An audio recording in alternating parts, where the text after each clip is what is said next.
의식이라? 정말 심오한 주제죠. 근데요, 만약 이 의식이라는 개념이 우리 주변의 모든 것, 심지어 저 발밑에 굴러다니는 돌멩이 하나까지 전부 연결하는 어떤 열쇠 같은 거라면 어떨까요? 자, 지금부터 저랑 같이 그 놀라운 연결고리를 한번 탐험해 보시죠. 네, 바로 본론으로 들어가 볼게요. 시작부터 좀 뜬금없는 질문일 수 있는데요. 바로 이겁니다. 돌멩이에게도 의식이 있을까요? 허허, 좀 황당하게 들리시죠? 하지만 한번 믿고 따라와 보세요. 바로 이 질문이 오늘 우리가 나눌 이야기의 가장 중요한 출발점이 될 겁니다.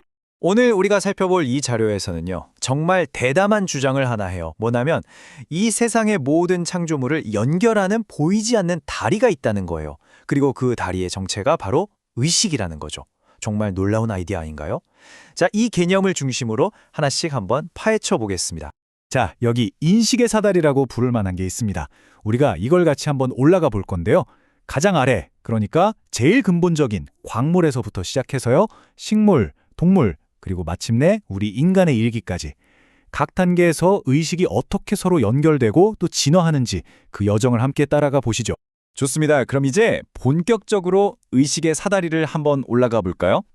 가장 아래 칸부터 시작해야겠죠. 존재의 가장 근본적인 영역, 바로 낮은 차원의 세계들부터 살펴보겠습니다. 자, 맨 처음 던졌던 그 질문 기억나시죠? 돌멩이의 의식, 과연 어떨까요? 이 자료에 따르면요, 돌멩이도 뜨겁다, 차갑다 같은 아주 희미한 감각을 경험한다고 해요. 그리고 여기 이 그래프가 아주 중요한데요. 잘 보시면 이 곡선이 절대 0에 닿지 않죠. 이게 뭘 의미하냐면요, 돌멩이조차도 주변 세계랑 끊임없이 에너지를 주고받고 있다, 즉 상호작용하고 있다는 뜻이에요. 완전히 꺼져 있는 상태라는 건 없다는 거죠. 자, 사다리를 한 칸 더 올라가서 식물계로 와볼까요? 여기서는 의식이 정말 한 단계 크게 도약합니다. 바로 생명이라는 개념이 등장하거든요. 성장하고 스스로를 복제하는 능력이죠. 근데 여기서 진짜 흥미로운 게 있어요. 식물이 인간의 애정이나 위협 같은 감정에도 반응을 한다는 거예요. 이건 식물의 의식이 이미 우리 인간과도 에너지를 주고받고 있다는 아주 강력한 증거가 되겠죠. 다음은 동물계입니다. 여기서는 또 한 번 엄청난 변화가 일어나요. 바로 움직임의 자유가 생긴다는 겁니다. 이 3차원 공간을 마음대로 돌아다니면서 훨씬 더 복잡한 상호작용을 하게 되죠.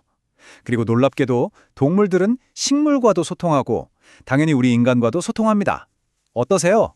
이제 이 모든 영역들이 의식이라는 끈으로 어떻게 서로 촘촘하게 얽혀 있는지 조금씩 보이시나요? 방금 말씀드린 이 모든 내용을 딱 한 문장으로 압축하는 기가 막힌 표현이 있습니다. 바로 이겁니다. 의식은 하늘과 땅의 모든 것이 끊임없이 접촉하는 다리이다. 정말 멋진 말이죠. 그러니까 광물이든 동물이든 이 모든 존재가 결국 의식이라는 하나의 보이지 않는 다리로 연결되어 있다는 거예요. 자, 이제 드디어 사다리의 꼭대기 근처, 바로 우리 자신, 인간계로 넘어올 차례입니다. 그리고 여기서 우리는 어쩌면 당연하게 여겼던 생각, 바로 우리 인간의 진화에 대한 기본적인 가정에 한번 도전장을 내밀어 보려고 합니다. 요즘 뉴스만 틀면 AI가 얼마나 진화하고 있는지 얘기하잖아요? 근데 이 자료는 바로 그 지점에서 우리한테 날카로운 질문을 던져요. AI는 저렇게 발전하는데 그럼 우리 인간의 진화는요? 여기서 끝난 걸까요? 그리고 이 자료가 내놓는 대답은 아주 단호합니다. 아니라는 거죠. 우리에겐 아직 가야 할 다음 단계가 남아있다는 겁니다. 그 다음 단계, 그게 바로 의식 확장입니다. 근데 이게 무슨 뜬구름 잡는 영적인 이야기가 아니에요. 이 자료에서는 이걸 아주 명확하게 생물학적인 발달 과정으로 정의하고 있어요. 비유하자면 이런 거죠. 라디오가 주파수를 딱 맞춰야 다른 방송을 들을 수 있잖아요. 그것처럼 우리 신경계가 발달해서 다른 차원의 현실에 주파수를 맞출 수 있게 진화하는 것. 그게 바로 의식 확장이라는 겁니다. 그럼 그 의식 확장은 대체 어떻게 하는 걸까요? 여기 아주 구체적인 3단계가 있습니다. 자, 1단계. 우리 몸의 안테나라고 할 수 있는 척추신경계를 발달시키는 겁니다. 안테나 성능부터 좋아져야겠죠. 그리고 2단계. 성능이 좋아진 안테나로 더 다양한 종류의 신호를 포착하고 반응하는 거예요. 수신할 수 있는 채널 자체가 늘어나는 거죠. 마지막 3단계는 그렇게 포착한 신호에 대한 반응의 질을 높이는 겁니다. 훨씬 더 섬세하고 깊이 있는 상호작용을 하는 거죠. 이게 바로 의식이 실제로 성장하는 과정이라고 합니다. 그런데 말이죠. 이렇게 꾸준히 발달시키는 거 말고 혹시 지름길 같은 건 없을까요? 여기서부터 이야기가 조금 긴장감 있게 흘러갑니다. 이 자료는 화학적인 보조제, 그러니까 약물을 사용해서 의식을 확장하려는 시도가 얼마나 위험한지에 대해 아주 강력하게 경고하고 있거든요.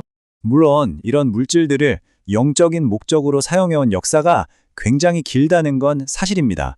수세기 동안 샤먼들은 아야와스카나 버섯 같은 걸 사용해서 영적인 세계와 연결하려고 했으니까요. 이 자료에서도 이런 역사적인 배경 자체는 분명히 인정하고 들어갑니다.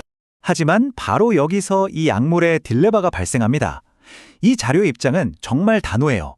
약물이 주는 딱 하나의 긍정적인 측면이 있다면 그건 우리가 아는 세상 말고 다른 세계도 있구나 하는 걸 아주 잠깐 엿보게 해준다는 것. 딱 거기까지라는 겁니다. 그 대가는요, 훨씬 더 근본적이고 위험합니다. 뇌의 정상적인 기능을 망가뜨리고 우리가 가야 할 그 자연스러운 진화의 길 자체를 막아버리는 거죠. 자료에서 경고하는 장기적인 부작용은요, 솔직히 좀 섬뜩할 정도예요.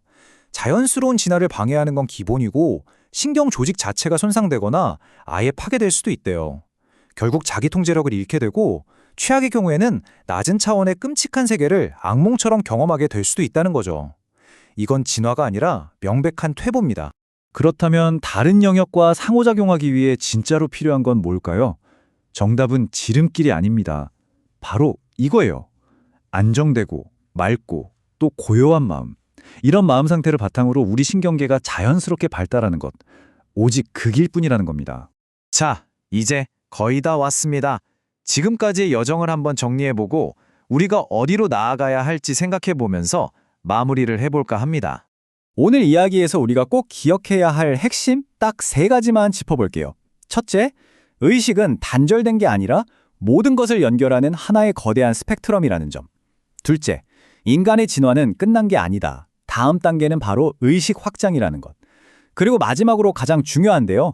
진짜 진화는 위험한 지름길이 아니라 우리 신경계의 꾸준한 발달을 통해서만 이룰 수 있다는 사실입니다. 그리고요, 이게 끝이 아닙니다. 우리가 올랐던 그 인식의 사다리, 인간계가 마지막 칸이 아니라는 거예요. 이 자료에 따르면 우리 너머에는 아직 우리가 탐험해야 할 훨씬 더 높은 영적인 차원들이 존재한다고 합니다. 자, 이제 마지막으로 이 자료가 우리 모두에게 던지는 가장 근본적인 질문을 여러분께 남기면서 마무리하겠습니다. 이 모든 보이지 않는 세계들, 그리고 이 거대한 진화의 이야기가 과연 나에게는 어떤 의미가 있을까요? 이 질문에 대한 답은 아마 여러분 각자의 마음속에서 찾아야 할 겁니다. 오늘 이야기 들어주셔서 정말 감사합니다.